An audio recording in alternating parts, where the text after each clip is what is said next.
Memasuki usia ke-52 Partai Demokrasi Perjuangan Indonesia tahun 2025, Sekretariat DPC PDIP Kota Sukabumi gelar telekonferensi Zoom sambutan pidato Ketua Umum PDIP Megawati Soekarno Putri dihadiri pengurus dan kader partai bertempat di Jalan Jamrud Raya, Kelurahan Baros, Kecamatan Baros, Kota Sukabumi, Jawa Barat pada Jumat 10 Januari 2025. Ketua DPC PDIP Kota Sukabumi, Iwan Adhar Ridwan mengatakan, di momentum ini semua fungsioner dan kader partai mengikuti pidato politik Megawati Soekarno Putri. Dalam pidato politiknya, Megawati berpesan kepada kader PDIP semakin kuat dan solid, serta kokoh terus jaya.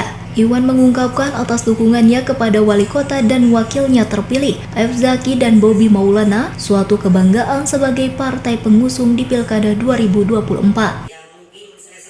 Ada pesan-pesan disampaikan untuk kader-kader untuk termasuk kadernya. Bertambahnya usia partai kita semakin kuat, solid, kokoh, dan semakin jaya. Dari Kota Sukabumi, Iqbal Bakar, Tim Liputan MGS TV melaporkan.